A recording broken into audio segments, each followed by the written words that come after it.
Okay, so get that going. Try you again, Peter.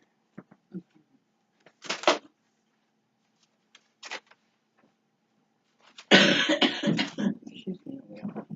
Never had so much problem with Facebook. I think it's my phone. They're trying to convince me to buy a new one. Yeah. It's my term's coming up.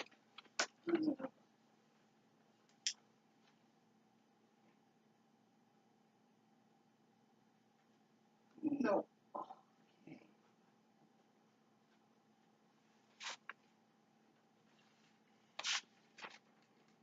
So, I'll do this.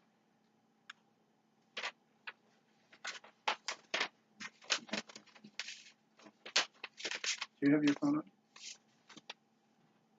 on? Because it's not letting me do the live. Shutting down on me. Okay, so anyway,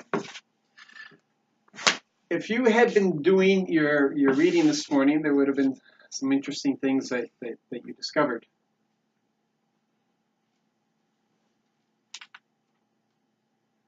Our God is very interested in us caring about each other. And he wrote it into the law. Those people who read the law and they come out with nothing but frustration, and they talk about how wrong the law is and how evil is, they have no idea the perfection of the law. A few days ago, we were reading about it was the Commonwealth, that God was going to bless that nation so much. It was going to be rich. There was going to be lots of money. And what he said is that there will not be any poor in Israel. And a little while later, he said there will always be poor on the earth. And then you went and read on that the Israelites had the responsibility of looking after those who didn't have enough. So what he's saying is there will be no poor in Israel, is that he was putting in such a thing that those who had will look after those who don't. And he didn't put any stipulations. He didn't say don't give to the stupid people, you know.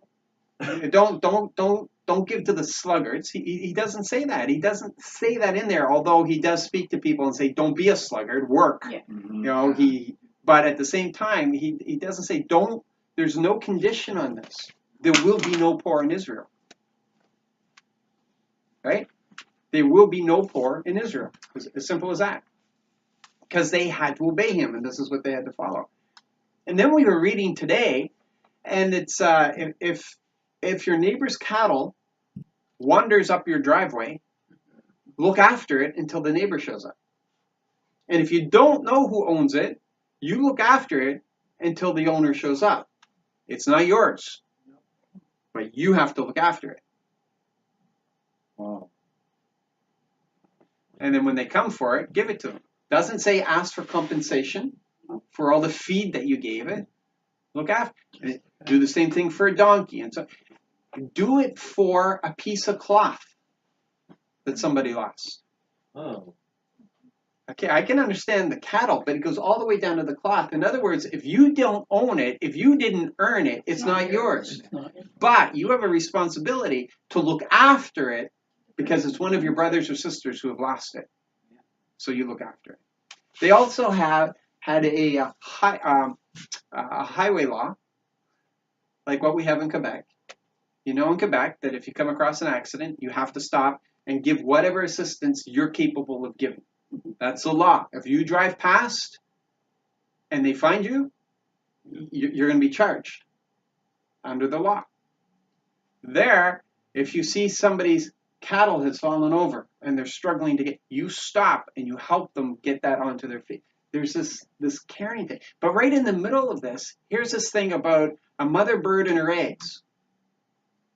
Now go back, and in the middle of a bunch of other things, we had been given instructions on a baby goat and the mother's milk. Yeah. And it brings to my mind what Jesus was talking about. Look to the fields. Even Solomon wasn't dressed like this. Consider the sparrows. They're just sparrows, and yet your Father in heaven makes sure that they have food. So if that's true for them, if that's true for the grass of the field, which is here today and gone tomorrow, how much more does he love you? How much more does he care for you? So we can look at this law and we're seeing what he's saying about taking care. But he also says, don't abuse nature. He doesn't say put nature above you, but he's don't abuse nature. Look after nature. And so in the same way, if he's putting that emphasis on nature, how much more for each other? Don't be cruel to each other. Don't abuse each other. Look after each other. For me, it's just like, wow, I'm seeing the heart of the Father in the law. Always knew it was there, always saw it before, but right now, for me, I just sit and it overwhelms it. It's like a waterfall just pouring over you. It's like, I don't know what you're doing, Lord, but I just take it. I accept it. I take it in right now. I just give me eyes to see because I want to see. And to be honest, it started a few weeks ago when I started asking him to call to me. Call to me. We're singing worship. And we're talking about faith. We're talking about belief. I stand with you, Lord. I believe in you, Lord. What do you believe? I have faith in you. For what? See, so many Christians are meeting today and they're singing these songs, but they don't know any of the promises and they don't know any of the law. They don't know much of the word at all. They know that they're saved. They know that Jesus went to the cross for them, and that's what they have. And so we're singing about this faith. Well, what are they doing? Believing today for their salvation? That's great. But every day, is that all you're believing? Is that as far as you're going? You're not going any further? It's so important that we know, that we gain this knowledge, that we spend time in the Word, that we study it, and not for the sake of knowledge, but so that we know how to operate, we know how to stand, and that when we say that we have faith, it's backed up by all these promises that we stand with. So that when we say that we live by what we do not see, and we don't trust what we see, we live by what we don't see, and we don't trust what we see, those aren't just words for us. Not just words for us. This is such important stuff. Father, I pray that as we spend a few minutes, because it's just a few minutes today, Lord, as we spend a few minutes looking at your word right now, I pray that we'll hear your voice in volumes. I pray it's that experience of deep calling to deep. I really do, like that thunderous waterfall, Lord, that you would speak to us in such ways and get us out of our ruts, get us out of this place. And Lord, maybe we've always been in a rut. Maybe we've never gotten out of it. Maybe we've never understood. Maybe we still live by the principles in some areas of our life of this world instead of according to your principles, the principles of the kingdom. I pray today is a wake-up call. I pray today is a day of revelation. I pray today is a day just of awakening. Of awakening today in all these things. Lord, I am so excited by what you're doing. I really am. I am so excited by what you're doing. And Lord, I'm sorry for my impatience to want to see everybody else there. I'm just so exuberant about you, about your beauty, about your system, what you've put in place, and that road that you've set us on, and your principles. I understand the psalmist of Psalm 119. I understand what he's saying, that the precepts are joy to me, Lord. As I see what the mechanisms that you've put in place, Lord, it's not the mechanisms I celebrate you. I celebrate your love and your wisdom to put those into place, that our path would be smooth.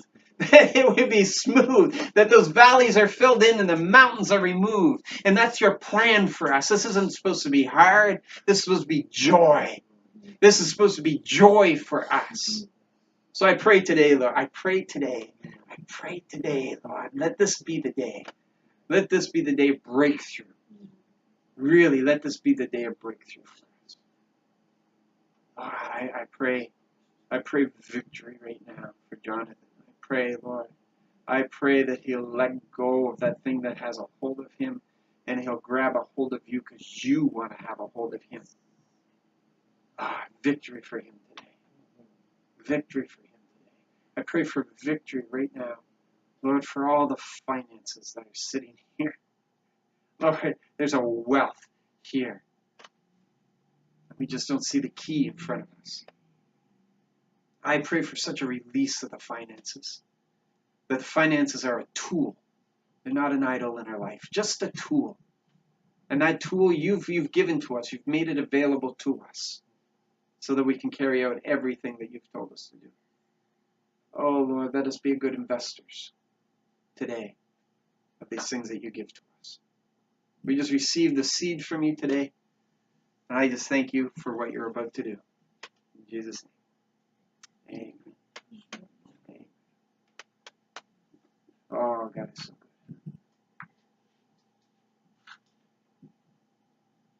He is so good.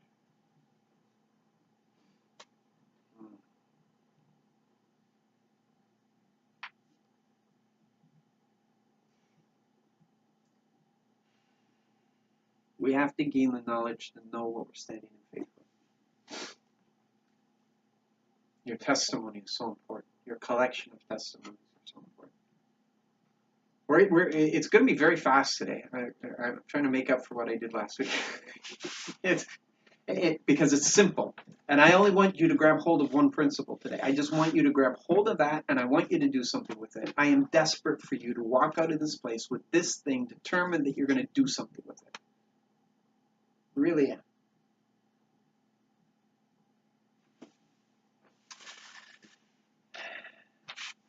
In Deuteronomy chapter 1 to 5, the Lord let me see this in a way that I had not seen it before, and I haven't been able to let go of it. I don't want to let go of it, but it's got a hold of me. It's got a hold of me, and it's doing incredible things in me. And I pray it is a seed that's doing incredible things in the people around me. We find here in these 5 chapters a book of testimonies. Moses sits down and he does a review. He's about to leave them. Mm-hmm. They all know that. Mm-hmm. God has told him he can't go into the promised land. He's already told him he has to go up on top of the mountain, and just like Aaron, his life will end there. God, by his grace, is going to allow him to see the promised land, but he can't enter into it. Why? Because Moses got frustrated and he showboated. Yeah. God told him to speak to the rock, and instead Moses said, "What do I have to do? Bring water from this rock?" And he struck it twice. You think it might be a minor thing. But Moses used the I word, and he showboated, and he took on a little of that glory to himself. You say, well, I mean, he kind of deserves it, doesn't he? He's been at this for quite a while, and these people are so frustrating. And understand, this is the new generation. It's not even the old generation. It's a new generation. The old generation's already died off. These are the kids who have learned from the parents, and they're complaining. But there's never any excuse. Our tiredness is never an excuse. We have to listen to the voice and do what the voice says.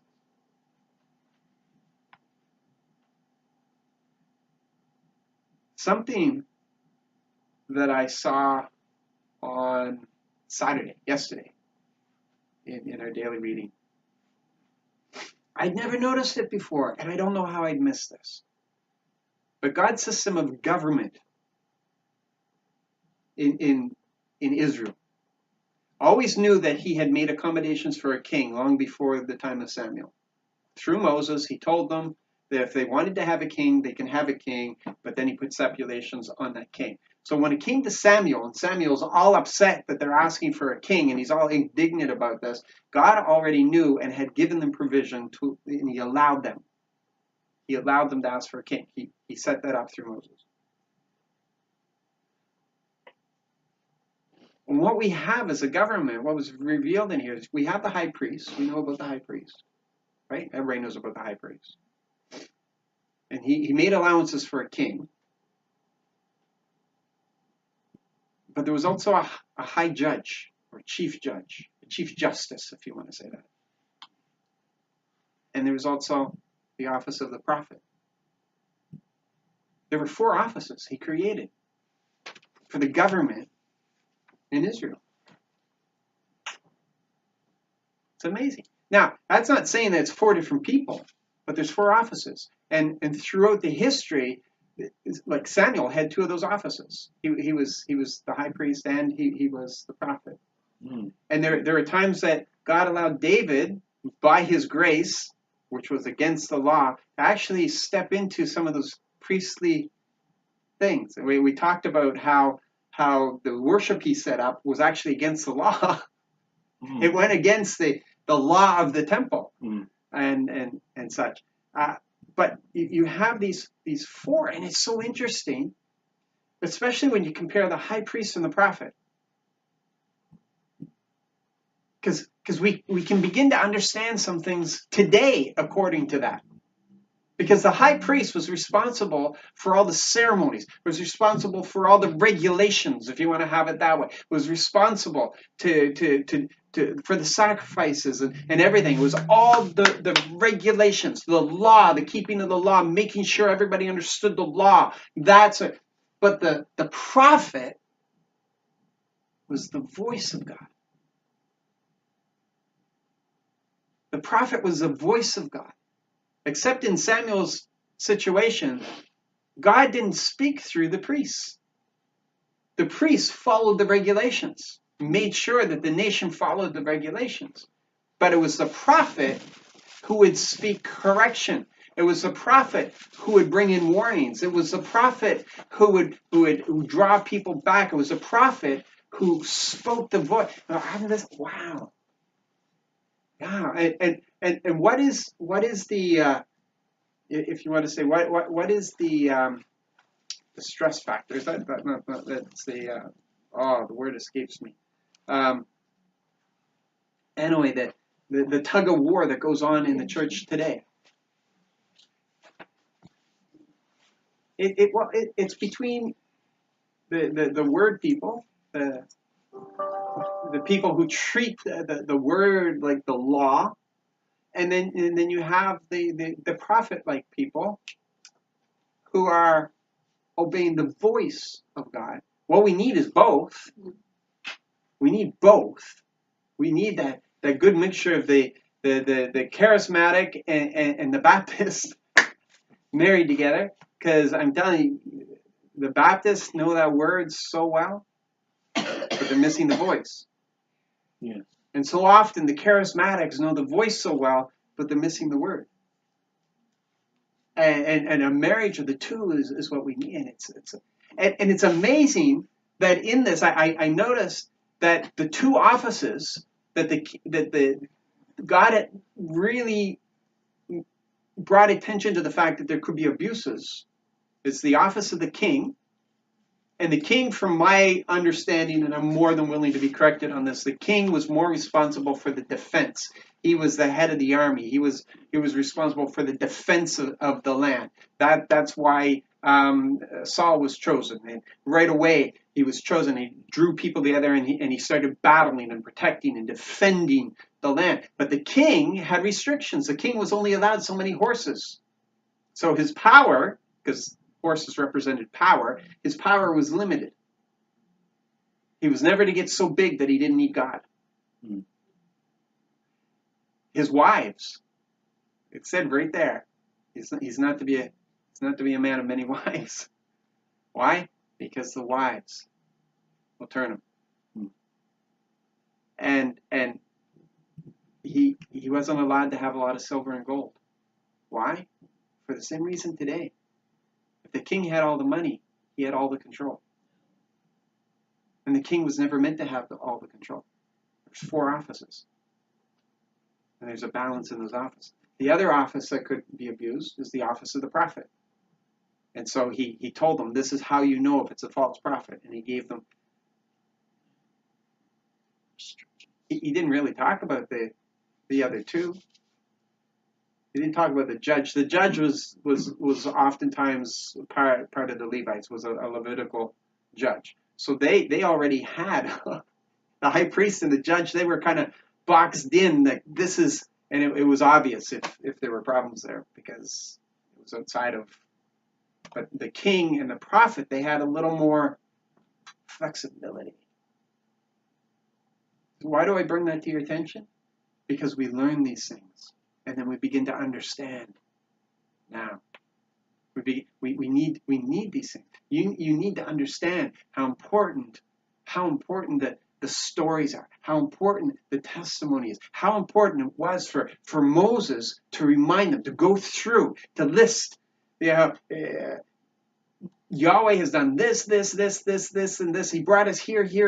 We had these, and he went through the whole list because he's about to leave. And you know what it's like when you have a strong leader that you're dependent on. And Moses never wanted to be in that place. He never wanted to be the one that they leaned on. He wanted them to be leaning on God. God wanted them to be leaning on God. But Moses come on now, 40 years leading them through the desert. God spoke through him. He's the prophet. And now is coming Joshua. Joshua's not a prophet. Joshua's a general. He's a general. The instructions that the Lord gave to Joshua was about battles. It was about, this is what I said, you better be doing this. But it wasn't given to Joshua to be a prophet's voice. But, and it's amazing, in this thing of the prophet, it was only in reference to the prophet did God say, I will raise up one like you. He was saying it to Moses. He didn't say, I will raise up a king like you. He didn't say, because Moses also operated in the priesthood. He was from the Levites. He didn't say I would raise up a priest like you. He didn't say I would raise up a judge, because he definitely 100% judge. I won't raise up a judge like you. The only one he said was, I will, from the people, I will raise up a prophet like you.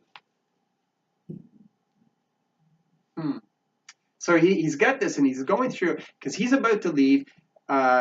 Joshua's about to come in. They're about to come over into the promised land where there are giants. Talia, it was a mystical land. People don't often look at that. But if you actually study, they've got divination going on. They got witchcraft going on. They've got these superhuman giants going on. They've got all this stuff. It's the pinnacle. Understand, they've reached the pinnacle of evil. There are demons, there are spirits, there are things that are happening. Wow. And the people are coming in to take this on. And that's why he said, out of these nations, not one person can survive. Not one child, nothing survives from these nations. These ones out here, if you go knocking on the door and you offer them peace, they're allowed to become your slaves. If they're not willing to become your slaves, destroy them. But this group here, they're not even allowed to be your slaves. I'm finished with them. There was an evil in existence he wanted stamped out. He did not want it to be an infection upon his people. And we know what happened. So all these tests, all these things, it's just, and we have here the purpose of it. The purpose, don't be terrified.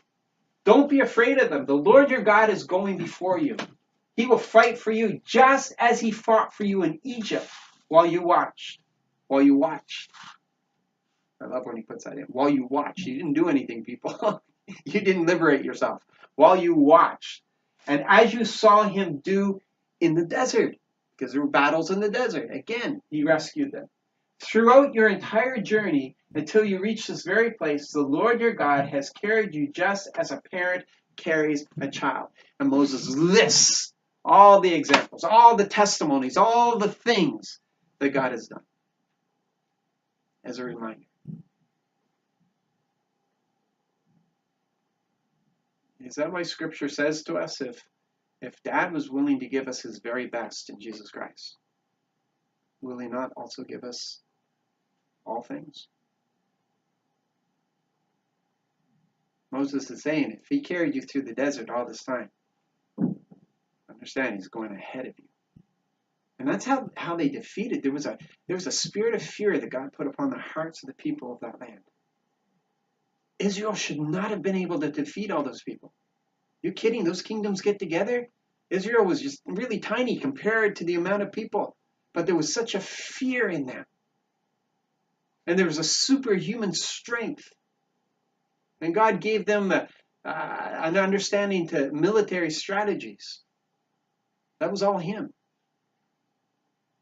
Without Him, they couldn't have done anything.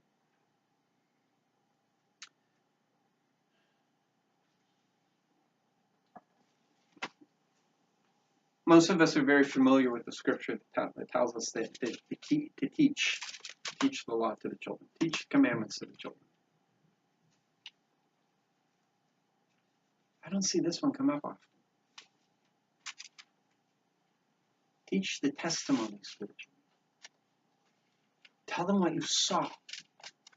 Tell them what you experienced. That's what it says here. But be on your guard and watch yourselves closely so that you don't forget the things your eyes saw. Not the commandments. Not the commandments. Okay, if you can keep in your mind the commandments, the priests, the voice, the prophet. Okay? God does give them the instruction to teach them the commandments. Think of the priests. Teach them the commandments.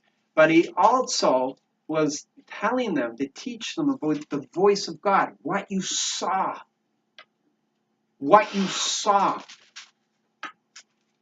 Don't forget the things your eyes saw so they never leave your mind. How many of you know that you probably forgot more things that God has done for you than you remember? Mm-hmm. Because you didn't write them down. And you don't do review. So you're going to have to gain a new testimony because you forgot the old one. But if you had remembered the old one, you'd have no problem walking through the new experience. See, He gives you victory after victory, glory to glory to glory. But He doesn't tell us to forget the previous one. He's building on the previous one. We're supposed to be reviewing. And he says that. So they never leave your mind as long as you live. Teach them to your children and your grandchildren. Not only are they important for you, they're important for them. I have heard so many people talk about things that their grandmother taught them. From the grandmother's experience. Yes, there are the grandmothers that make sure the children know their memory verses and know the word, but the things that stick with the grandchildren are the testimonies, the stories. For them, God is more real than that.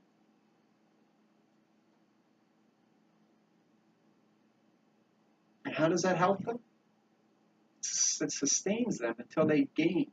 Or when they're in that situation, well, my grandmother told me when she was facing such a thing, this is what God of my grandmother, I call to you. How many times did the Israelites do that? God of our ancestors.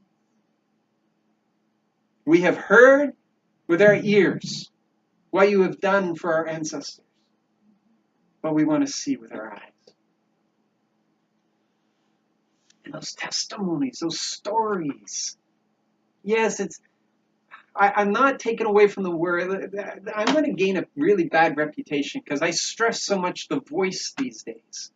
That people think I have no concern about the word, and I consume the word. I love the word. The word is like a honeycomb for me. It's so sweet, and I try to share with you what I'm gleaning out of the word. And my wife will tell you that it doesn't matter what's going on in the day. If I have to get up 2 hours early, because let's say I have to go somewhere at 7 o'clock, I'll get up at 4 o'clock or 5 o'clock to have that time. Nothing is going to interfere with that. I need that. That's my sustenance.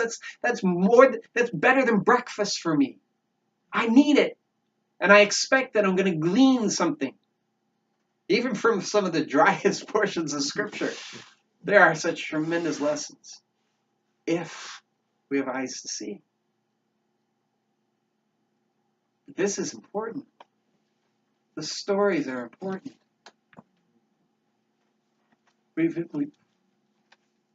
Some of you will know that I've started a journal for my family, And I want to get one going for the church, and I want to give you access that you can go into that journal and record the testimonies, especially out of the things that we're experiencing, such as the job. Why does she have a job? Because we, as a body, prayed and prayed and prayed, and she believed. She had a heart open to receive it. But we need to record that so we can review that, so we can look back and do you remember? How many things have we experienced together that we have failed to record, and now we struggle to bring it back to mind? The number of people who have come in for healing and have received it, not come back, but they received it. I wonder if they still have the healing. It's a seed. But see, there are experiences. I can tell you, like for my children, and I testified recently about Joshua and his job. We know about Michaela, right? Where she was complaining really against, saying that God is against her because of her sin, and she messed up and he can't love her, and then we're talking about her need for a job. And I was stressing to her, he is for you. He loves you. He wants you to succeed. And then we prayed. We're close, sir. We're close.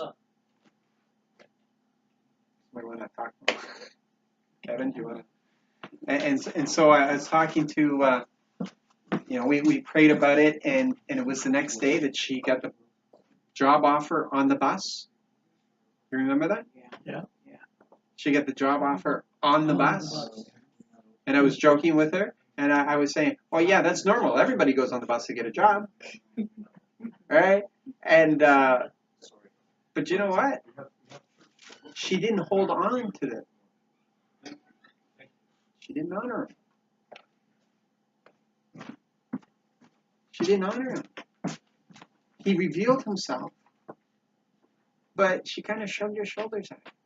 She was blessed because she's my child. She's covered under my house. As for me and my house. She didn't hold on to it. Joshua, man, God gave him an upgrade in the job that was like, oh, but you know what? He doesn't have it now.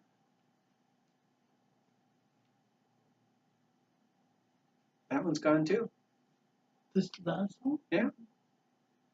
Why? Because you got to do something with it. That's why people don't hold on to their healing. They don't step out in the faith. God does these things to reveal so we can go from glory to glory. But if we go from glory to basement, that's us choosing to do that. I mean, Valerie, how is she going to hold on to this job? Because of just what she did. She's testifying about the love and goodness of our God. She's testifying that He did this. I mean, can somebody tell me who does a one-legged squat? Who's heard of such a thing? Can't do a two-legged squat. She didn't miss a beat. She did it. We give Him all the glory.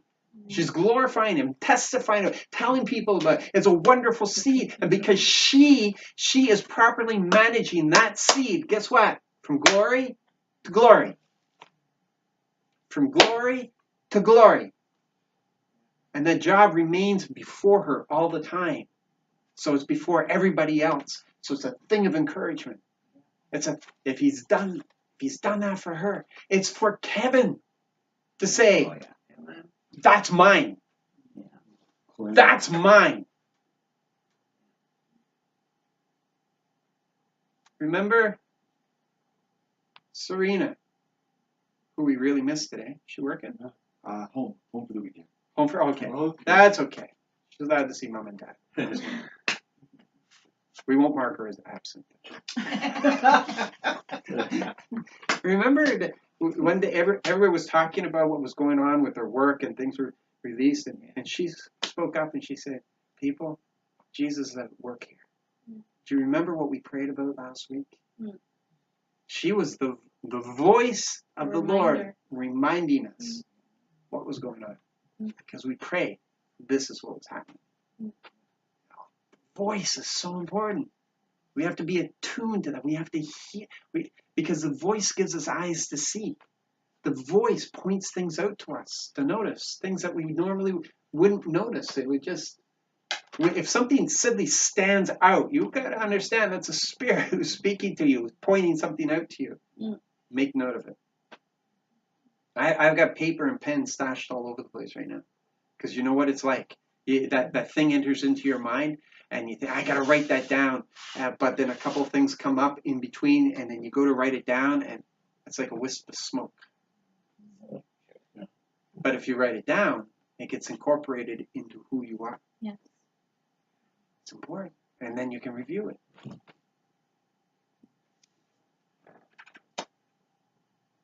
In Joel 1:3, tell it to your children and have your children tell their children and their children tell their children.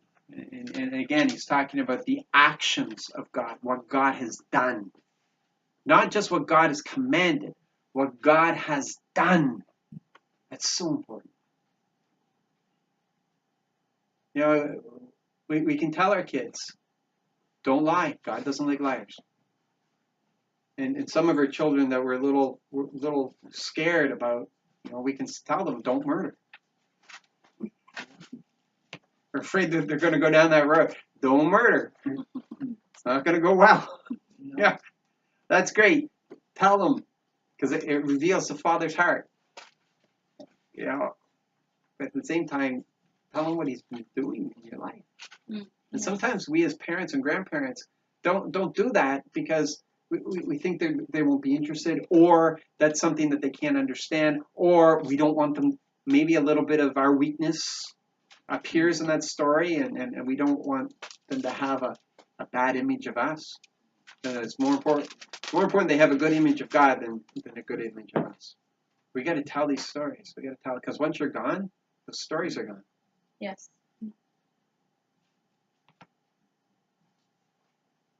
You may be the instrument in your children's lives, but the only instrument that God has there.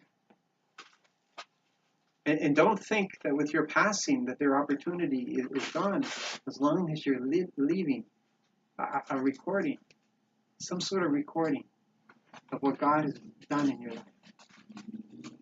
Give them something, because I'm telling you, when you're gone, suddenly you become so precious to them. Because they're missing you. They'll take you for granted here, but when you're gone, that's all they'll ever talk about. My mom, my dad, my mom. I know, because I hear it all the time. Even the worst parents, kids hold on to the best memories. They let go of the bad memories. They hold on to the good memories. Well, as my dad used to say, or my mom would always say this to me, how about, oh, my mom had such incredible stories of what God did in her life. My mom left me a book yay thick. I could spend my life reading that. I'll not get through it. Man, her relationship with God was incredible. Those moments that He answered her prayers about you, come in at that moment when you're praying for your child. Mm. So your child is remembering as they're facing this with their child, what my mom did. My mom prayed. According to this, my mom prayed for 3 weeks. 3 weeks, and she believed. It's recorded right here. And I see evidence of it now that I understand the backstory, now that I understand what was happening in her prayer closet, now that I can see the fruit of her prayer. It's important.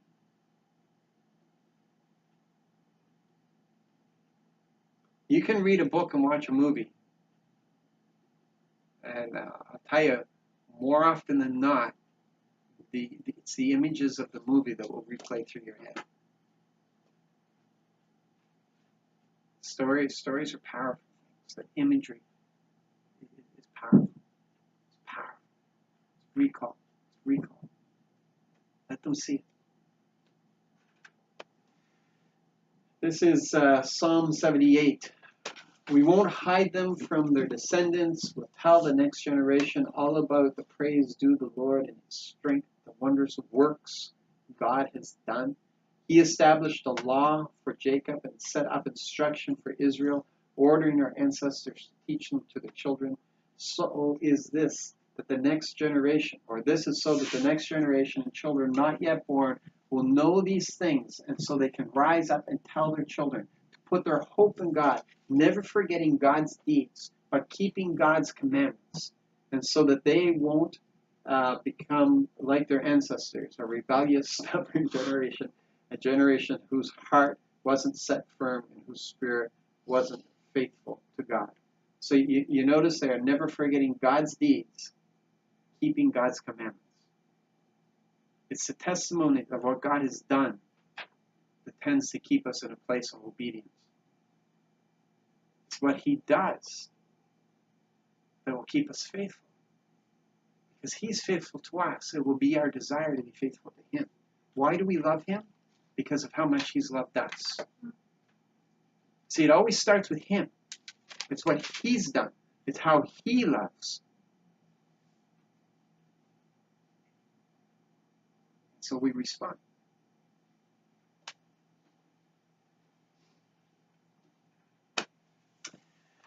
So the question is, how big or how small is God to you? And I know I brought this up at Wednesday night, and I know I brought it up with the guys yesterday, but this is the thing that is just stuck in my teeth. I just keep chewing on this. Again, dealing with Stephen Hawking.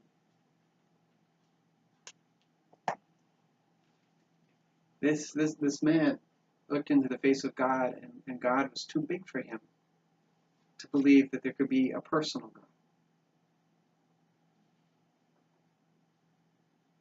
He rejected the teaching of God as we have it.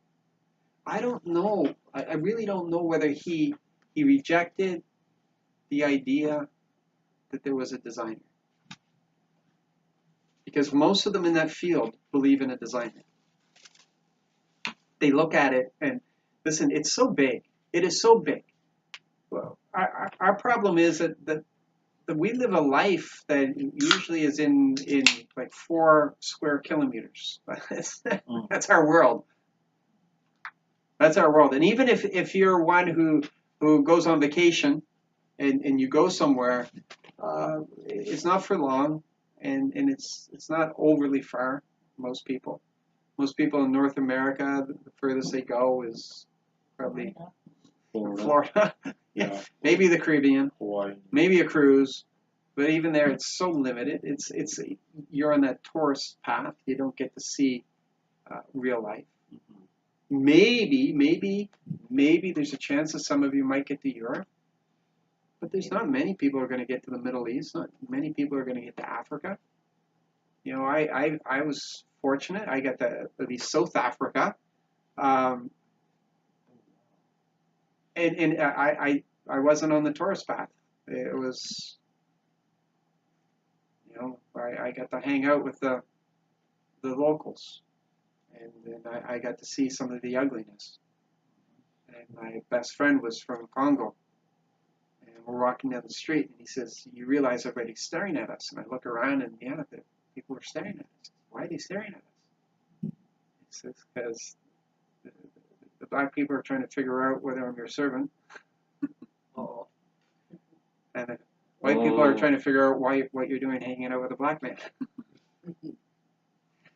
It was just so foreign to me, but he was so aware of it. You know, but we keep, most of us, we keep this is our world right here. And you got to understand this man. He looked into the mysteries of creation. He looked into how just the largeness of it, and he just could not fathom that if there is a designer, there's no way the designer could be who the Christians say he is. Because there's no way he would be concerned about my finances or my illnesses or my parking spot. So he had problems allowing God Almighty, Yahweh, to be personal. But we have the problem of the church. They look into the face of God and they reduce God. They bring God down to a manageable place where we can teach people about God. We can teach the regulations. We can teach the do's and don'ts, and we can teach all these things. And we basically put God through a washer, and we get rid of all the mystery and all that sort of stuff. And we explain him by our traits, by who we are. We explain his love by how we love. You're in trouble right there. Mm-hmm. We refer to him as Father, but people have to understand that there's no comparison of me as a father and him as a father. There's not. I'm not bringing him down to my level. I'm trying to rise up to his. Mm. I want to be a dad like him. I don't want to explain to my kids that he's a father like I'm a father. I don't want to, because then everything that is me, minuscule me, is how they're going to think of God, and I don't want that. I want to rise up to be like him. And we have a challenge as a church to let go of the small thinking. We've got to let go of the tiny thinking of God. If your father failed you, don't put that on our Heavenly Father. If your father took off and he was never around, if he was a deadbeat, don't put that on our dad. Our dad is with you and never leaves you and watches over you and is there to protect. Just disassociate that. Just disassociate that. Call him by name if you have to, instead of as Father, until you're at a point where you can accept who he is according to his character. He's Yahweh. He's Yahweh. Don't even call him God. God is a title. He's Yahweh. God is a replacement name for his name. Because the Jews were just afraid to misuse his name.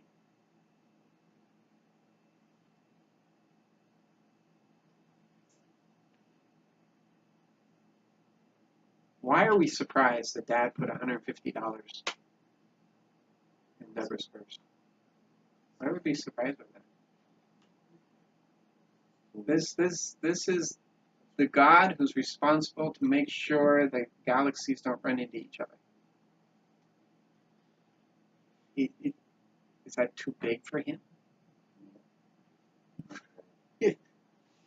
And the part of the church would just say, no. He wouldn't do that. Why? Because you wouldn't do that? So are you limiting him by who you are? I'm sorry. He spoke everything into being. By faith we understand. By faith we understand. Oh, brain, get behind me. By faith, heart, lead me. Lead me. Faith, lead me. Faith will give understanding to my intellect. And what faith tells me is that if he's got everything in control, he's got Deborah's life. Amen. Amen. That's what faith tells me. I got to let him be big. I have to let him be big. I have to get to the point of understanding he's beyond my imagining. I got to get to the point that that for everything I learn about him, as my understanding of him increases, the mystery increases. As my understanding increases, the mystery increases. Because he's just bringing me up a level, so I get to see more. So I can see the part that I understand, but I also see a lot more of what I don't understand. And I am absolutely sure that we have eternity, because it's going to take all of eternity for us to discover everything about him. It's not like you're going to take Yahweh 101 and spend a period of time, because there is no period of time. There's no measurement of time in eternity. But it's like taking an hour class. You're not going to learn all there is to learn, and he's not going to zap you. The beauty is discovering the beauty. The beauty is in the discovery, and we're going to have all of eternity to discover him. So how can we possibly think that we could conceive him here in this place? He's given us what we have the capacity to understand here, but even that will take a lifetime. Take a lifetime if we keep studying. Most of us will never reach the full capacity of what he's given us to understand. So if that's true, then I really can't afford to miss a moment. Right. And then we have what happened when Moses looked into the face of God. So you get somebody like people who study the largeness of all of creation, what they struggle with. We have what the church struggles with. And then we have Moses. Moses is a fantastic example. Moses is kind of like David for me. There are days that I really don't like the guy, and other days I stand and applaud because it's what I'm willing to see. And we get to this point in the first part of Deuteronomy, before he's in the middle of this review thing, and I think personally he's being overwhelmed by it. Personally, I think that as he's listing these things, he drops to his knees and he's in worship, and he's just whoa. Sometimes I forget who you are. Wow, just you have those moments, don't you, where you come in and you're tired and you're kind of you're going through the motion, and then bang, suddenly these things come flooding into your mind, and you realize all the goodness and all the things he's done for you, and you drop to your knees and you're just overwhelmed in worship. I think that's what was going on here, because Moses turns around and says, please, Lord God, you've only begun. You've only begun to show your servant your greatness. 40 years in the desert. You've only begun.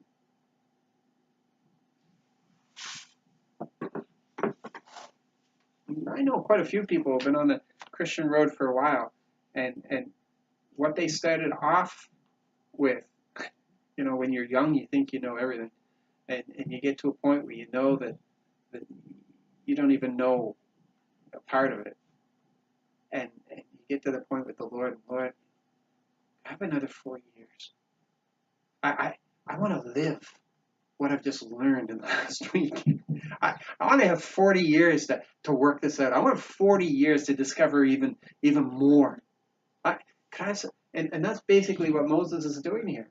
Please, Lord, you've only begun to show your servant your greatness and your mighty hand. What God in heaven or on earth can act as you do, or can perform your deeds and wonderful acts? Please, let me cross over the Jordan River so that I can see the wonderful land that lies beyond it. Those beautiful highlands, even the Lebanon region. Why is he asking for this? Because he knows it's going to take miracles for Israel to take over this land. He wanted to see God's hand in action. He wanted to see the wonder. He wanted to discover even more. He wanted to see more of God. Moses wasn't ready to give up. Moses wasn't tired. It's not like Moses got to it and said, okay, I brought you this far, I'm giving up. Moses wanted more. He looked into the face of God and he wanted more. I read that and I appreciate it. At the same time, I weep. Because what you read next is Yahweh was not relenting. I told you what I told you, Moses. You're not entering.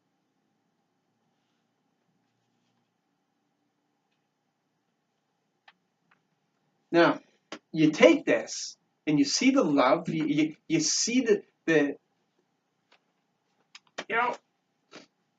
you see this, you see, and if he was allowed to go in, he would go in as a leader, and he would still be carrying all the problems and these fickle people and all this sort of stuff. The thing that he was complaining about before, their stiff neck, their stubbornness, the fact that they can't stick to the plan and they're always complaining, he would still have to be the head of that.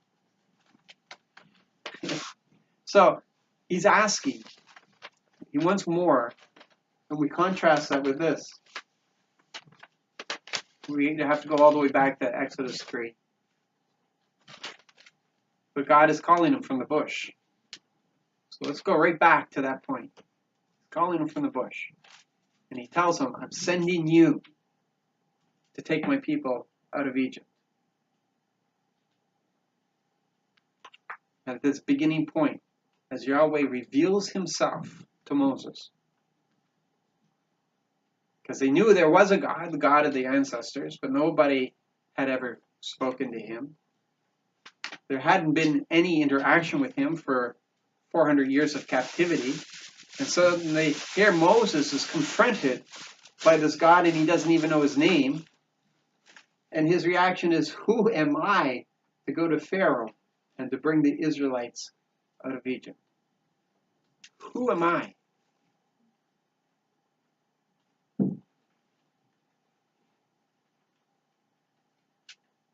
Question is, was Moses looking into the face of God here and seeing him too big or too small?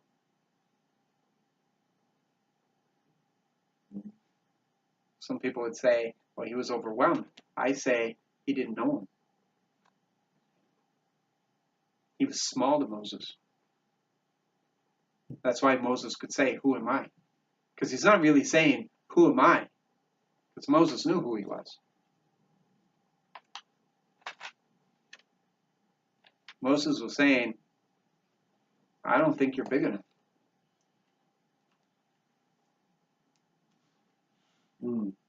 I'll be with you, is what he tells Moses. I'll be with you. How he countered that. The second excuse. But what if they don't believe me or pay attention to me? They might say to me, the Lord didn't appear to you. So it was about his reputation. Moses kept himself in the center of this. It's about his reputation.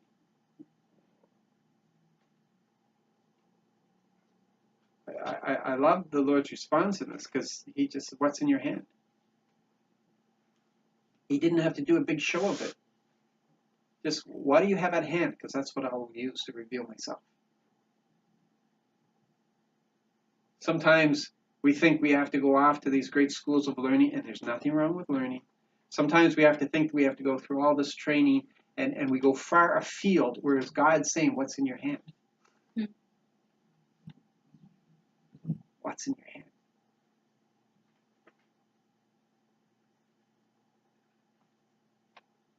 And he says, my Lord, I've never been able to speak well. These are pathetic excuses. Who am I? What if they don't believe me? I'm not a good talker. Not yesterday, not the day before, and certainly not now since I've been talking to your sermon.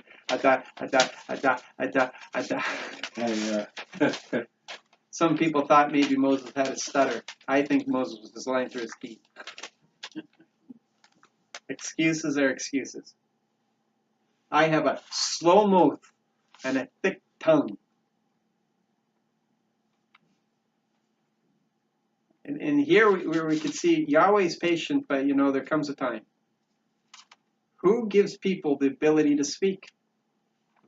Who's responsible for making them unable to speak or hard of hearing, sighted, or blind? Isn't it I, the Lord? Now go already. I'll help you speak. I'll teach you what you should say. Moses, got to give him credit. He obeyed. He went. But Moses was going to go from glory to glory, to glory, to glory, to glory. Moses was on a steep learning curve here. Moses was about to see Yahweh in a way that nobody ever got to see Yahweh. Never before had Yahweh revealed his glory in the way that he was about to reveal it through Moses. Abraham didn't know him this way. Isaac didn't know him this way. Jacob didn't know him this way. Yet they're considered the forefathers. Why? Because they're the first. Credit always goes to the first. Firstborn, always the first. But Moses, known as the friend of God, face to face with him.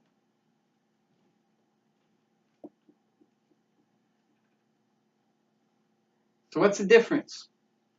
Who am I? He's saying to God. In other words, who are you? And some 40 years later, please, Lord, you've only begun. 40 years later, who am I? I don't want to go.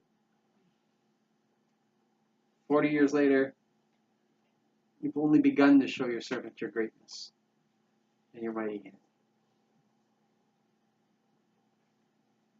That's a big difference. And it wasn't just that it's 40 years. It's not that just Moses is older and wiser. Moses knows Yahweh as much as it's possible for a person to know Yahweh. So how did it change? Well, burning bush,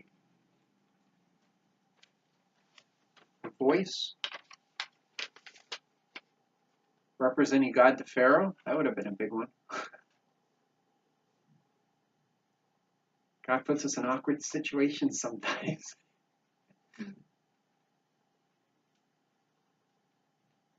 He controlled the plagues. He announced them. And he ended them. Think about that for a second. He just came out of the desert. He just came from tending his father-in-law's sheep. As much as you want to build the case that he was raised in Pharaoh's household, you just take all of that and throw it out the window, because that hasn't been acted on for 40 years. He stunk. He was a herdsman, and the Egyptians hated herdsmen. And here he was controlling these massive plagues that were being sent upon Egypt.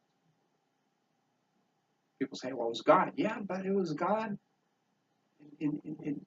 Moses was the lightning rod. It was when Moses asked that the plagues ended. It wasn't until Moses announced them that they came.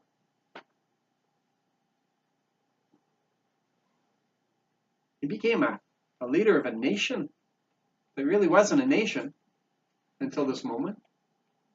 They were just a really big, unruly family that were enslaved.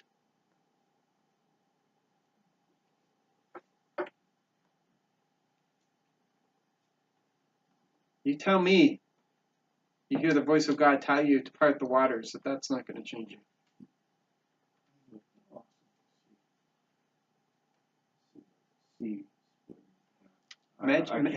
Imagine hearing God saying, what have you stopped for? What are you doing here? Yeah. Hold out your staff, part the waters, and get going. Oh yeah, because that was the first thing on my brain. No, we're building boats down here to try to. God said, Yeah. listen to me. Yeah. You part the waters and go. You speak to the mountain. You speak to the mountain, walk into that job. You speak to that mountain of disease and walk into the hospital cure. You speak to those things. What are you doing here? I gave you the authority. Do something about this.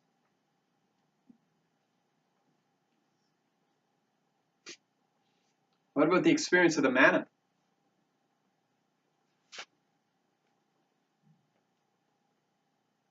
Every day that was before them. Every day they knew that was the hand of God. Every single day. For over 40 years. I love that Keith Green song. Manna burgers. Can you imagine somebody selling a manna recipe book. All the things you can do in manna. Yeah, man.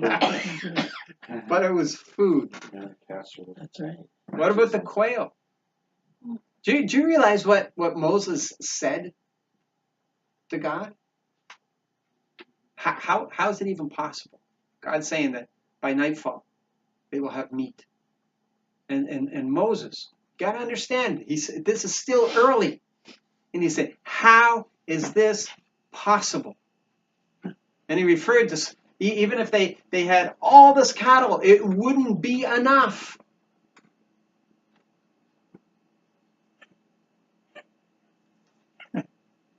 God says, you don't think I'm capable? Watch me. You just walk through the sea on dry land and you don't think I'm capable?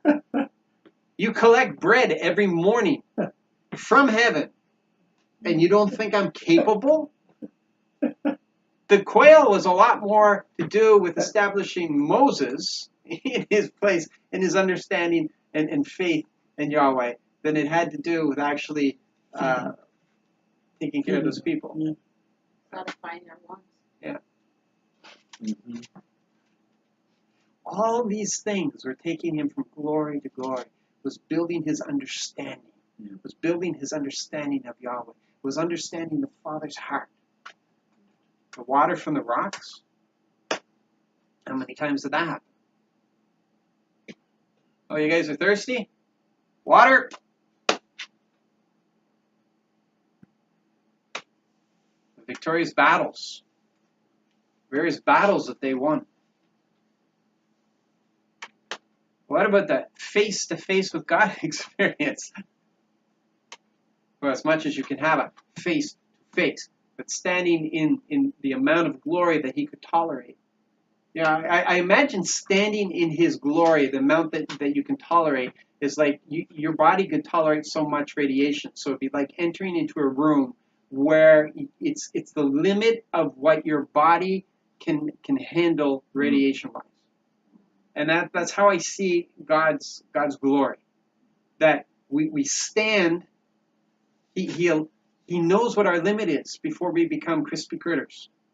So he wants us to get to the place in faith where we can experience that here. He wants us to be encouraged because there's things that happen in that. You understand? All doubt, all fear, all disease, everything that's out of order, things that are not functioning properly are all corrected when you're standing in that glory.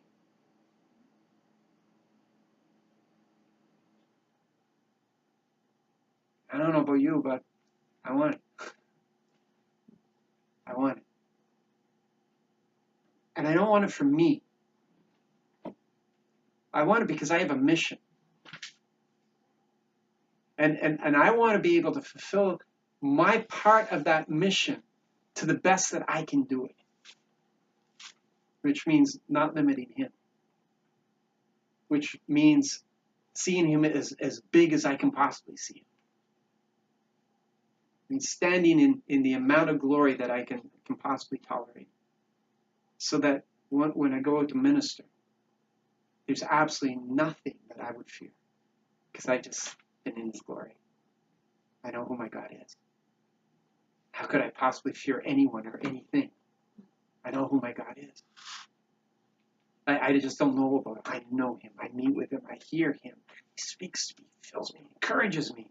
He lets me have vision. He lets me give me understanding. I want to be able to operate in the prophetic, not for my reputation. I want to operate in the prophetic for your sake. I want to operate in the prophetic for the sake of this community. I want to be able to operate in a way where God is getting the glory because it's impossible for me to do the things that I do and say the things that I say. I want it to be known that God is real and present in this community. That's why I desire to get to the place of maturity where I can operate where he wants all of us to be operating. Pillar of fire. I mean, you're going to bed at night. The last thing you're seeing. Presence of God. A cloud. the meeting tent. Could you imagine the meeting tent? I love the fact that I noticed for the first time in all my reading that God never entered the meeting tent. Moses and Joshua entered. God stood at the door.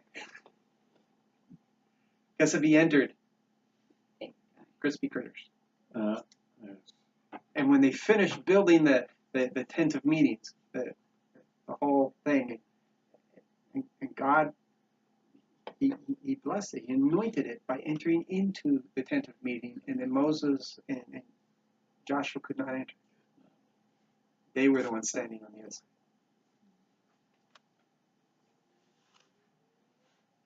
The whole Aaron's staff thing. I love that. Don't you love that?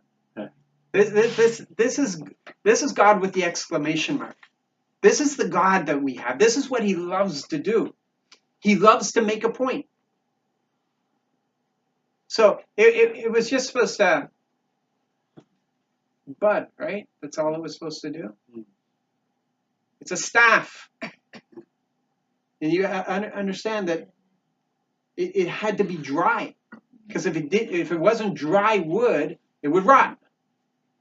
And then the staff is kind of no good. So the staffs that they used, because they were all from a shepherd background, so they all had staffs. So it's a great weapon, great to lean on. There's all kinds of things you can do with neat staffs. Today you can't use them. They're considered a weapon. You walk down the Montreal street with a staff, they're going to come after you. But it had to be dried wood, so there's no life in this thing. And God's making a point. I'll tell you who I chose as high priest. And they leave them overnight. And in the morning, not only did it bud, it produced almonds. This is all part of the testimony. This is all part of Moses' experience. Seeing his sister corrected in the way that she was when she became leprous. And Moses called out for her. And God said, let her face what everybody else would have to face. And after she faced that, then brought her back. Then he provided her with forgiveness and covered him with grace. And she was allowed to come back into the camp. But to see God correct in such a way, and not only just that, seeing the whole earth open up and swallow the family. Mm-hmm. Wow. Wow. The power that they were seeing all the time, not just for provision, but God in this age. You understand the age of the Old Testament. It's a guilt and innocent age. It's an age of judgment, instant judgment. That's the age. That's not where we are right now, but that's the age where what they were in. Justice. He could not allow anything that was unclean.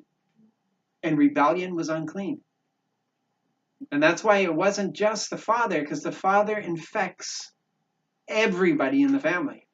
And there was infection in the family. So you can boo-hoo about the children, and I understand that because my heart sinks every time I read that. The kids, but the kids were infected. That's why he said that every single person in those nations, everyone had to die. Husband or men, women, children, everybody had to go because the infection was deep in them. It had to go. This family had to go. And he saw it. The clothes and shoes not wearing out. That's something else. Something I didn't put on the list, but just to point out to you, there wasn't a doctor in the bunch of them. There's no doctor. No doctors. There is no illness. And he continued that promise that what he gave to Israel when they come into the promised land. He said there would be no illness. He said to them specifically, there will be no illness. Why? Because illness is a brokenness. Illness is a dysfunction. Illness is an uncleanness. So he said, you walk in my ways, there's no illness. Because when you walk in God's ways, and remember that was Moses' prayer? Show me your ways so that I can know you. Show me your ways so I can know you. Man, I love Moses more and more every day. Just that heart to know him. That was his joy. That was his everything. He was so in love with Yahweh. Mhm. So we're just beginning. God, we're just beginning. You're just beginning to show me. I have so much more to learn.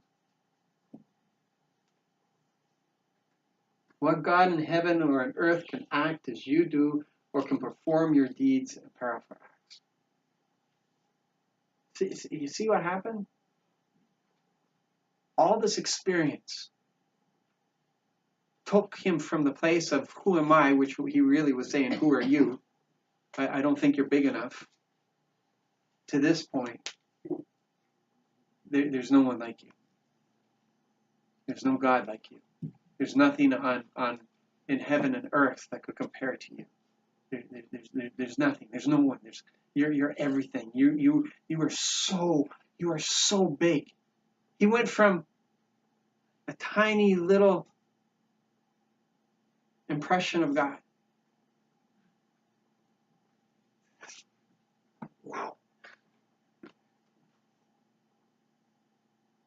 It was the testimony. It was remembering. And the way that God diminishes in our thinking, and the reason why we fail to act upon his greatness, is because we forget the testimony. Moses wrote them all down. He kept record of them, and he kept reviewing them, and he kept going back to them. He never forgot. That's why he's able to list them off so well. He never forgot. He kept going back. So God was just getting bigger and bigger and bigger and bigger and bigger for him.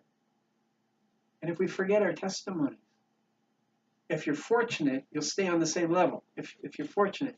But most people go down. God gets smaller for them. So there is such a rich history of the church and the things that God has done in through the church. But do we have record of that? Do we have anything that we as a church today can look back on and be encouraged? And what he did in the 3rd century and in the 6th century and in the 9th century? Do we have? Nothing. The church is old. Yeah. Over 2,000 years. We should have over 2,000 years of encouraging testimony. Right. I know some of you don't like biographies, but it's the reason why I love biographies. It's the testimony of that life. And I know that when I'm reading that biography, I'm only getting a glimpse of that life. Only a glimpse, because there's so many little things. So many little. If I'm sitting down to write my biography, I'm not going to talk about how when I ask for it, God provides me a parking spot closest to the door. Okay, in my mind, it's such a small thing. I'm going to talk about how we brought in this healing here and how we provided here. And when we were in this dark place as a family, he entered in and rescued us from here. But there's a failure to understand that wherever God intercedes, it's a big thing. Whether it's with a parking spot or whether it's that $1 million that we needed. It's still the same thing. It's intervening. It's his greatness. And those of you who don't believe that God's concerned about your parking spot, listen, if you like to walk a distance, if you need the exercise, my wife will tell you I never look for a parking spot near the front door. I usually park much further away. I don't mind the walking. Other people can't walk. They need those spots. So I park. But I've been with people as they enter in. Lord, you know with my legs, I can't walk a long distance. Please. If I could have a spot near the door. Sure enough. Yeah. They're driving down and there's a person pulling out right across from the door. And in they go. This was years ago when I was a teenager. And I drove many times with that lady. And every single time.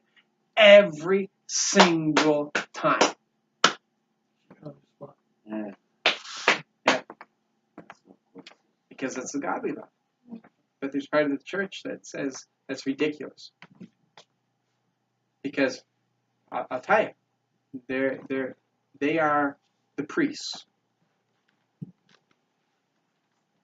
And they have very little involvement with the prophets.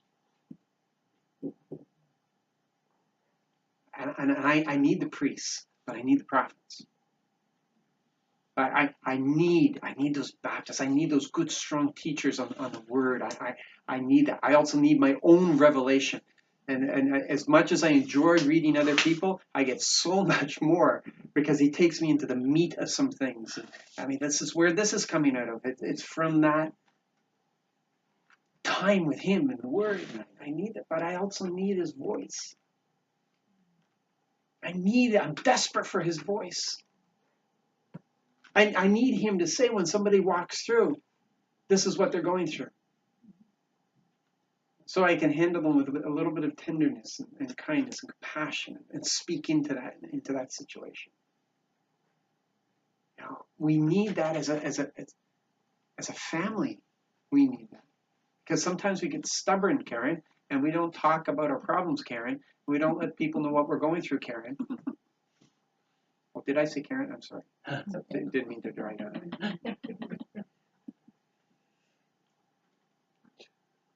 It's as good a place as any to bring it up, but Karen has to wait with no money because they were late getting her the forms for the supplement. And not only doesn't she have the money that she lived on previously, that's been almost cut in half. It's gone. You're still getting 500 something, right? Yeah. You get that base federal. Yeah. So what she's getting gets cut in half. Yeah. So her income is down half, along with the supplement. So we as a family have to do what pleases God. And as Paul said, even if you're in need, you give out of your need. We're here. That's our responsibility. I'm not taking up a collection. I want you to deal with her personally. I want you to support her. And I know it's going to hurt. But it's okay. Because I love what Bill Johnson says. The fire always falls on the sacrifice. And do you understand what he's referring to with that? He's talking about Elijah. Remember what Elijah did. He made it as difficult as possible, pouring water and everything over it. And he didn't have to ask twice. He prayed once, and the fire fell. The fire always falls on the sacrifice. We have to support Karen. Even if she got herself in this mess, according to the Word, we support her. But she didn't get herself in this mess. Somebody somewhere messed up. And nobody's willing to take the responsibility. So we as her brothers and sisters, we stand with her. And we give out of our need. Because I guarantee you, if we give out of our need, we won't have a need. I know Dad. Mammoth! He made $150 appear in her sister's purse. Come on, I'm not letting go of that one. I am not letting go of that one. I'm not. And when Deborah says that she claimed that for each one of us, I receive that. So it doesn't matter what I give to my sister. If need be, he'll print off a few $100 bills. Yeah. Yeah. Doesn't matter. Yeah. Legal. Legal. Not fake stuff. No, legal stuff. Legal tender. I'm curious about the serial numbers on this, on the bills, whether they're duplicates or whether we've seen a teleportation or something. We've got to live there. That's where if we are going to impact this world with the kingdom culture, then we have to live the kingdom culture. And the kingdom culture tells me there is a commonwealth, and we look after each other. I was going to have my car keys on me and just throw them in the center for emphasis. My car is yours. What I have belongs to you. It doesn't belong to me. Never belonged to me. It was lent to me by the Lord, and it's available to any of my brothers and sisters. I know somebody else who lives that way. Always did. Yeah. Always say to me, my car isn't mine. If you need it, it's yours. It is. This car we have is yours to use. That's we know if anything happened to anybody, all of us would be fighting to take that person in. That's who we are. That's who we have to be as a community. And if we try to deny that, we're denying our Father. And if we're saying, well, I can't do that, we are reducing our God down to our limitations. And we can't do that. The church is too guilty of that. And that's why the world doesn't see him. If Hawking had actually seen and experienced Christians who live the culture of the kingdom, he would never have doubted the involvement of the Creator in our lives. Is our King too small to complete his purposes through you? On a few occasions, I like the other versions of saying this, but I'm trying to keep some consistency here. It says, the Lord said to Moses, is the Lord's power too weak? This is when he was talking about quail. Okay, when he was bringing in the quail, and Moses was questioning on him. And he says, is the Lord's power too weak? Now you will see whether my word will come true for you or not. In other translations, it says, is my arm too short? Right. And I love that translation. Yes. You know, it's Yeah. because it's used several times. It's used in the Psalms and other places. It's used by the prophets in emphasizing the power of our God. In other words, have you made him too small? Yeah. If you see his arm too short, that means you've made him into a midget.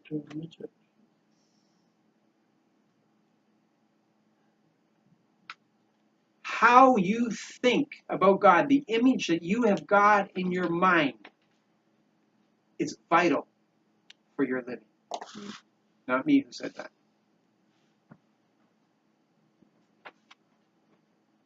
Towser said that back in 1961. He was looking at a church that was making God too small. The image that you have of him, how large you allow him to be, that is absolutely vital in your life. And if you make him smaller than he is, you've turned him into an idol. And that you're going to be called out on.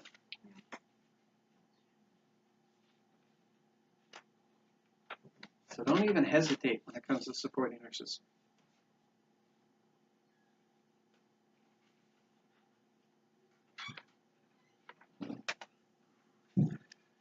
So we come back to the testimony.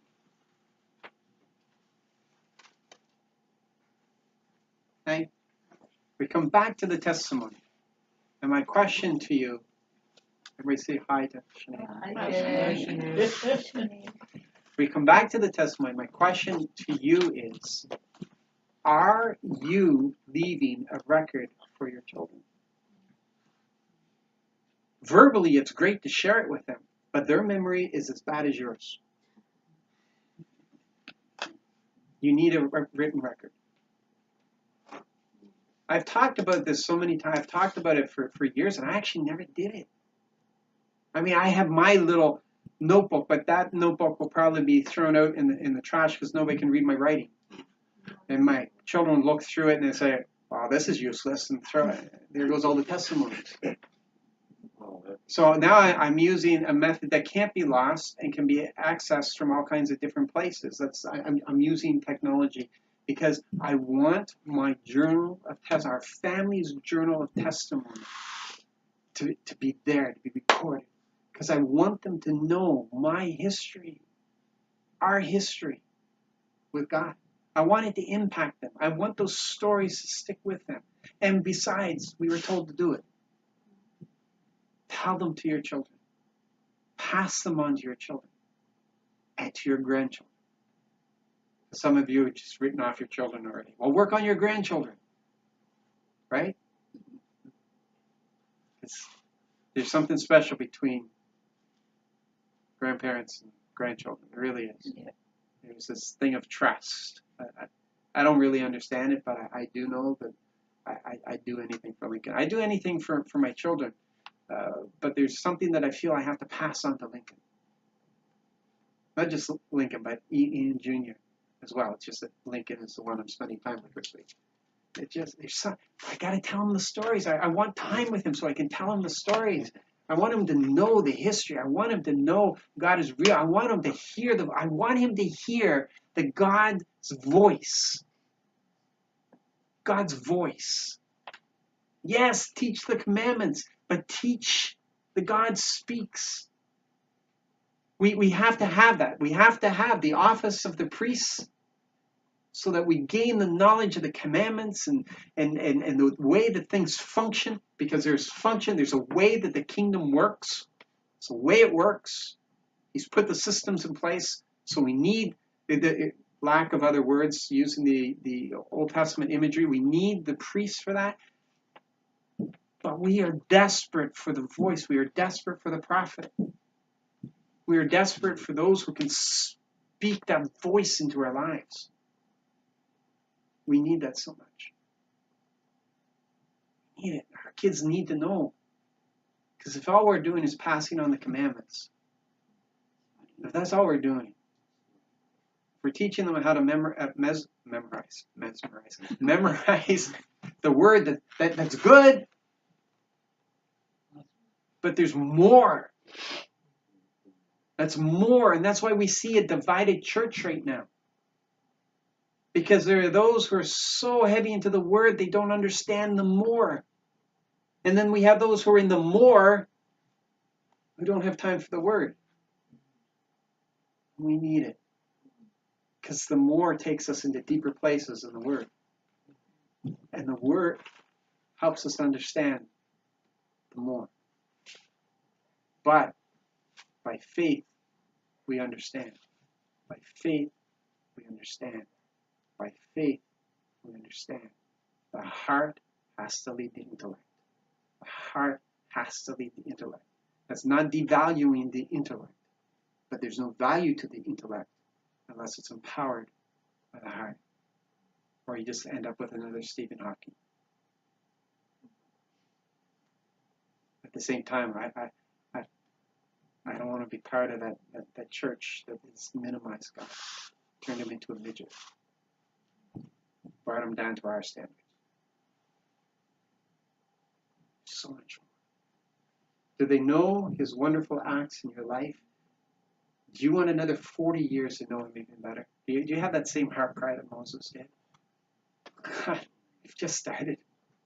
We've just started. Do you wake up in the morning feeling that you've just started? Do you have those moments where you think, if I only knew this 40 years ago? I have it all the time. Suddenly I'm seeing things. He's taken me through 2 weeks of this just stuff where things are peeling off, and wow, Lord, I want another 40 years so I can put this in action. I can understand Moses so much. I can understand his plea. I can. You've only begun to show your servant your greatness in your mighty hand. Only just begun.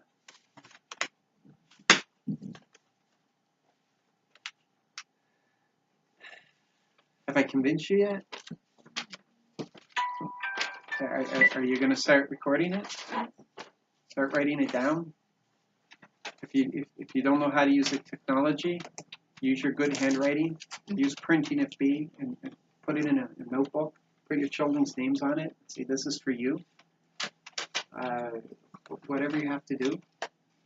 Make sure you still tell them about it, but make sure it's recorded. And review it. That's the beauty of it. When you read back through, there's so much encouragement in the testimonies that he gives to us. And understand that when he takes you through things, he's giving you testimony. When he's taking you through things, he's giving you testimony. Don't enter into things that say, woe is me. Just say, wow, what's going on here? So if you're saying, woe is me, then he's just a midget to you. Our God, who ensures that light escapes from black holes. Our God who fuels the stars. Our God who keeps the cosmos from descending into chaos. Our God who prevents galaxies from colliding. Our God who prints off $50 bills and stashes them in ladies' purses. Our God who gives people the ability to do one-legged squats. He's huge, beyond your imagining. And he loves you so much, he inhabits you. Why these things come into my mind, I don't know. The Disney movie, Aladdin. Oh, this great colossal power in this itty teeny bitty bottle. Remember that part of the movie? No? Itty bitty little space. Yeah, itty bitty living space. That's what it is. That's where God is. He chooses to inhabit his children.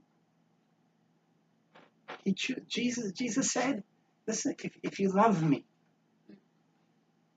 and you follow my instructions, you do what I've told you to do, if you live this way, the way I've instructed you, Dad is so pleased. And he and I come and we're going to make our home again. Oh, wow.